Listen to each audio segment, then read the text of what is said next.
Hey guys, कैसे हैं आप सब। आई होप आप सभी लोग बहुत अच्छे होने वाले हैं। तो गाइस, आज हम लोग आ चुके हैं अपने एक न्यू वीडियो लेक्चर पर, जहां पर आज हम लोग बात करने वाले हैं causes of infertility and what are the reason behind them. तो उनके बारे में हमारा एक ये सीरीज चल रही है, लगभग 8 से 10 वीडियो का हमारा जो प्रयास है। हम लोग प्रयास करते हैं कितना हम लोग ले जा पा रहे हैं, कोई हम लोग एस्टिमेटेड नहीं है ना, हमारे कोई प्री रिकॉर्डेड लेक्चर्स होते हैं, वीडियो होते हैं। मेरा वन टेक होता है, जितना हो पाया एक बार में उतना हम लोग करते हैं। तो दोस्तों आज चलते हैं, देखते हैं कहाँ तक हम लोग पहुँच पाते हैं। इसके लास्ट वीडियो में हम लोगों ने बात की थी 3 बिंदुओं पर, जो था प्लेस, मतलब स्थान जहाँ पर पशु आपका रहता है, उस वो कैसे प्रभावित करता है मेंटल हेल्थ को या स्टेटस को, मेंटल स्टेटस को। उसके बाद माल न्यूट्रिशन के बारे में हम लोगों ने बात की थी, मतलब कुपोषण के बारे में बात की थी, जो भारत देश में भी चल रहा है।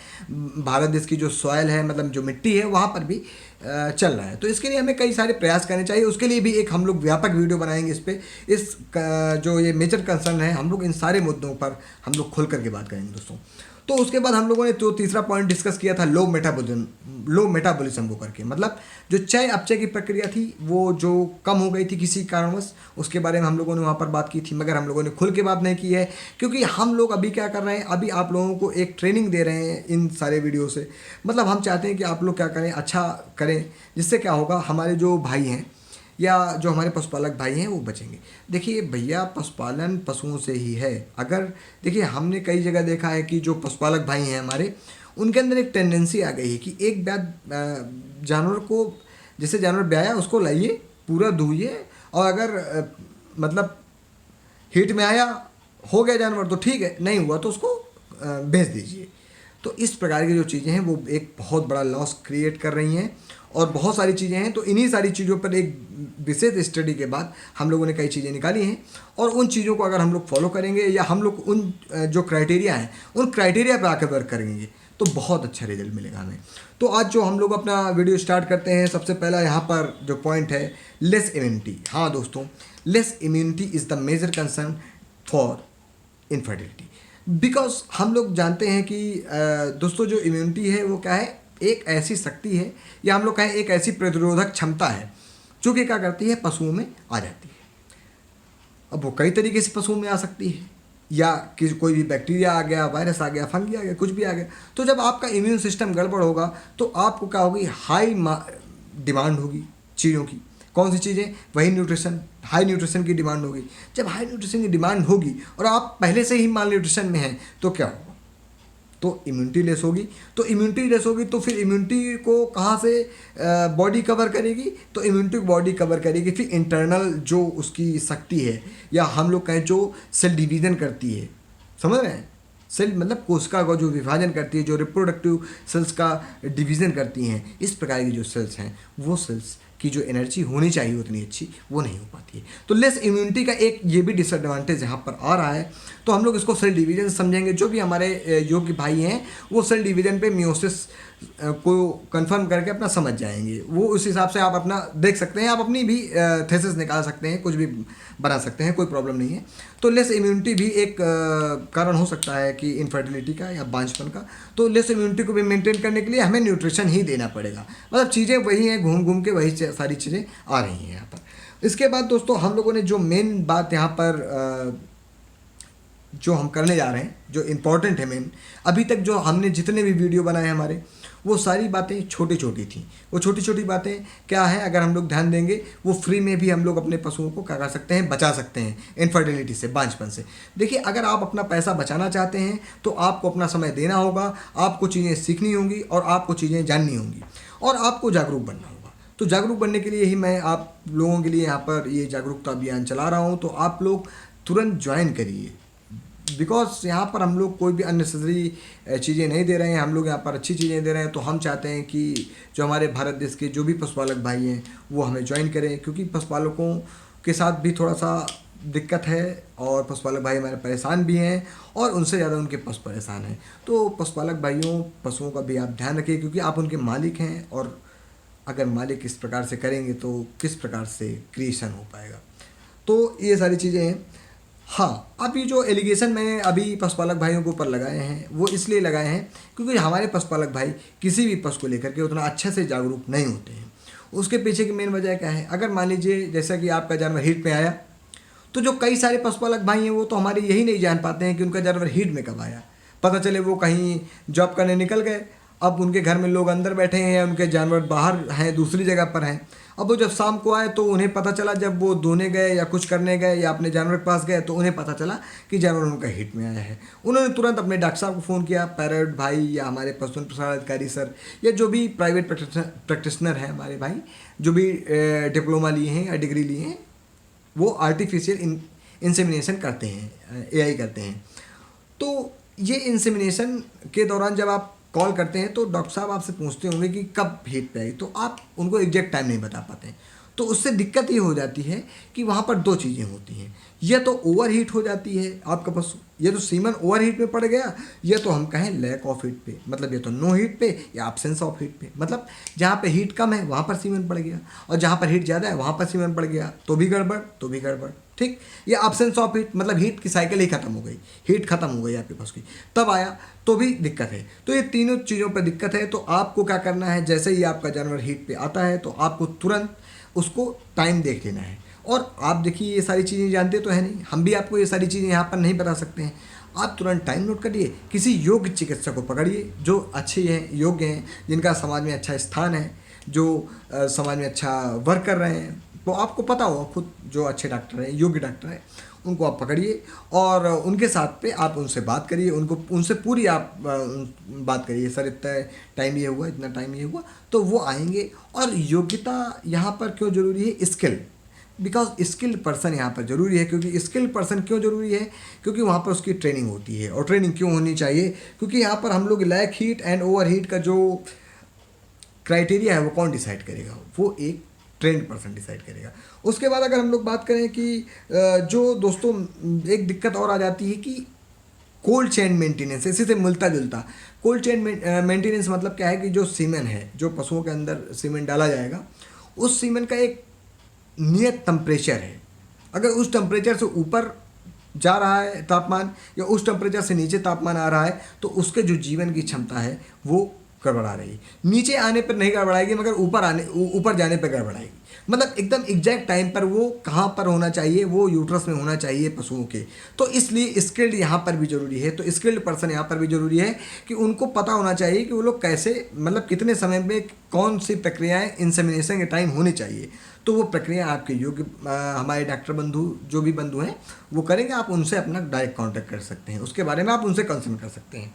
उसके बाद कुछ दोस्त हैं हमारे जो इस बात से परेशान हैं, जो मेजर कंसर्न अगर हम लोग देखें, देखिए ये छोटे छोटे कंसर्न हैं, cold chain, lack of heat या एब्सेंस ऑफ हीट, इस प्रकार की चीज़ें हैं। तो ये सारी चीज़ें हो जाती हैं, मगर इन सारी चीज़ों से मान लीजिए एक बार किसी ने किया, दूसरी बार किसी ने किया, तीसरी बार किसी ने किया, तो इस प्रकार से क्या हो जाता है कि पशुपालक भाई भी 5-6 बार दिखाने के बाद अपने पशु को बांझ समझ के बेच देते हैं, क्योंकि वो पैसा नहीं खर्चा करना चाहते हैं। 1 लाख के पशु में वो 1000-2000 रुपये भी नहीं लगाना चाहते हैं। देखिए किसी भी चीज़ के लिए आपको वेट करना पड़ेगा, ट्रीटमेंट कराना पड़ेगा और एक ही आदमी पकड़ना पड़ेगा। आप अगर आदमी चेंज करेंगे तो भी प्रॉब्लम है आपके लिए। ट्रीटमेंट फर्स्ट डे से जो भी लोग शुरू करें, लास्ट डे जब तक वो जवाब नहीं दे रहे हैं आपको, तब तक आपको बदलने की या अपनी विचारधारा को बदलने की कोई ज़रूरत नहीं है। आप उनसे बस ये बात करिए कि आप हमारे पशु को ठीक करिए और आपके पास ठीक हो सकता है। सीधी बात मैं आपको बता रहा हूँ, अगर आप मेरे ये सारे वीडियो देख सकते हैं तो मैं 95% कह सकता हूँ कि जो पशु इस प्रकार की चीज़ें में आ रहे हैं वो ठीक हो सकते हैं। और आप मेरे कई सारे वीडियो बने हुए हैं, उनको भी देखिए। अब हम लोगों ने क्या किया, पहले हम लोगों ने कई सारी दवाओं पे वीडियो बनाए हैं, अब हम लोगों ने अपना जो पाथ था वीडियो बनाने का वो थोड़ा सा चेंज कर दिया है। उसके पीछे की एक मेन वजह ये है कि जो हमारे पशुपालक भाई हैं वो, उनको ये भी पता होना चाहिए कि जो चीज़ें हो रही हैं उसके पीछे की वजह क्या है, उनसे हम लोग बच कैसे सकते हैं, उनसे हम कॉम्बैट कैसे कर सकते हैं। और जो हमारे भाई हैं जो और अपनी जो उनकी स्किल है या हम लोग कहें उनकी जो तीव्रता है या उनका जो प्रैक्टिकल है उस पर और वो धार देना चाहते हैं, तो हमारी थ्योरी को अपने बेसिस बना करके अपनी धार बना सकते हैं। उसके बाद दोस्तों हम लोगों ने एक जो मेजर चीज़ यहाँ पर देखी कि मोर हाइब्रिडाइजेशन, मतलब संकरण, बहुत ज़्यादा संकरण। जैसे उनका जानवर क्या है कि देसी जानवर है या हम लोग कहें देसी गाय है। मेनली गाय में हाइब्रिडाइजेशन ज़्यादा हुआ है, एचएफ है, दुनिया भर की बाहरी गाय है, जर्सी है, दुनिया भर की बाहरी गाय बन रही हैं हाइब्रिडाइजेशन से, बाहरी मूल की। भैया ये बताइए, हम लोग इंडिया में रह रहे हैं तो इंडियन क्लाइमेट की गाय को हम लोग क्यों नहीं एक्सेप्ट कर रहे हैं? Why we should not accept our, हम लोग अपने क्लाइमेट की चीज़ों को क्यों नहीं एक्सेप्ट करते हैं? तो हम आप लोगों से एक निवेदन करते हैं कि देखिए, गाय बहुत अच्छी चीज़ है, और देसी गाय या हम लोग कहें कि जो हमारी जो देसी नस्ल की जो भी गाय हैं, आप उनको पालिए, अच्छा है। साहिवाल गाय आप पाल सकते हैं, गिर गाय आप पाल सकते हैं, और भी जो भी गाय हैं, कई सारी गायें हैं, आप उनमें पालिए, अच्छा रिजल्ट है। और वो उनके दूध में भी महत्व है। देखिए, जर्सी एचएफ में उतना महत्व नहीं होता है, तो आप लोग थोड़ा सा करिए। देखिए, अगर आप अपने पशु को, मान लीजिए देसी गाय है आपकी, और आपने अगर मान लीजिए जर्सी या एचएफ का सीमेंट डलवाया है, तो एक बार में तो आपका पशु बदलेगा नहीं। संकरण एक बार में उतना ज़्यादा अच्छा नहीं कर पाएगा, एकदम मूलभूत जो आप चीज़ें चाहते हैं वो उतनी चीज़ें नहीं आ पाएंगी, क्योंकि कुछ चीज़ें दोनों पेरेंट्स की आती हैं चीज़ें। डिवीज़न जब होता है तो दोनों पेरेंट्स की चीज़ें आती हैं।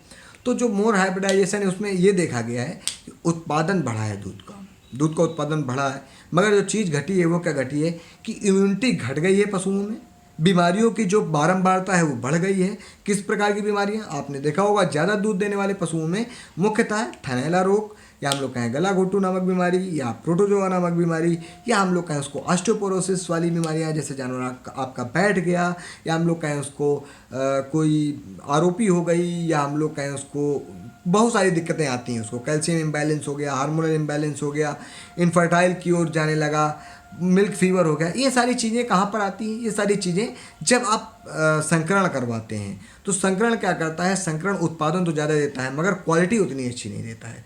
तो प्रयास मेरा ये है कि आप देसी मुर्रा भैंस का सीमन डलवाएं, और अच्छा सीमन डलवाएं। और अब मैं हर बार आपसे प्रयास करता हूँ कि आप अपने सरकारी अस्पताल पे जाएं। कई सारी प्रक्रियाएं हैं, फ्री में चलती हैं। कई सारे हमारे जो योगी जी हैं, उन्होंने कुछ ऐसी प्रक्रियाएं भी दी हैं। मुझे पिछले साल पता चला था कि गाय के लिए तो फ्री में सीमन है वहाँ पर। तो इस प्रकार से भी आप लोग ले सकते हैं। गोकुल मिशन करके है, तो आप लोग इंटरनेट पे भी जुड़िए, अपनी चीज़ों को जानिए, अस्पताल जाइए, डॉक्टर साहब से बात करिए, क्या क्या डॉक्टर साहब हमारे लिए चीज़ें आई, ये सारी चीज़ें आप लोग कर सकते हैं। तो मुझे लगता है आपको ये सारी चीज़ें बहुत अच्छी लगी होंगी। तो ये सारी जो मेजर चीज़ें थी, ये हम लोगों ने यहाँ पर बात की। अब हम लोग बात करते हैं कि मेंटेनेंस कैसे हमको करना है, कि इनफर्टिलिटी से फर्टिलिटी की ओर आने में हमें कैसे मेंटेनेंस करना है। देखिए, हम ये जानते हैं कि बीमारियाँ सारी होती हैं, चीज़ें दो होती हैं, दो के बीच में एक तीसरी भी होती है जो हमें नहीं दिखती है। हम बीमार नहीं हैं, हम बीमार हैं, उसके बीच में कुछ डायनेमिक कंडीशन है, कुछ फोर्सेस काम करते हैं। तो वो जो फोर्सेस होते हैं वो वाइटल फोर्सेस होते हैं। तो अभी उनका एक्सप्लेनेशन हम लोग नेक्स्ट वीडियो पे करेंगे। तो आप देखिए, मेरा प्रयास किसी भी भाई को, या किसी भी समुदाय को, या किसी भी पर्टिकुलर आदमी को ठेस पहुंचाने का नहीं। मैं ये चाहता हूँ कि मैंने जो चीज़ें अर्जित की हैं, मैंने जो चीज़ें पढ़ी हैं, मैं वो आपके साथ शेयर करूँ। और देखिए दोस्तों, आज सबसे सस्ता ज्ञान है, मगर लोग उसे लेना नहीं चाहते हैं। हमने बहुत सारी चीज़ें देखी हैं, मगर हम चाहते हैं कि जो भी लोग हमारे जुड़ेंगे, जो हमसे लॉयल हमारे फ्रेंड्स होंगे, अगर वो बचाना चाहते हैं। देखिए, अगर एक भी हमारे काम का आदमी आ गया, मतलब हमारे सोच का एक भी आदमी आ गया, तो वो कम से कम 1000 लोगों को ठीक करने का प्रयास करेगा। और मुझे लगता है कि ये उसका पारिश्रमिक मेरे लिए पर्याप्त है। तो मुझे लॉयल आदमी चाहिए, जो अच्छे हैं, जिनका जो काम करने का नज़रिया है वो अच्छा है, पैसा कमाने का, पैसा लूटने का नज़रिया नहीं है।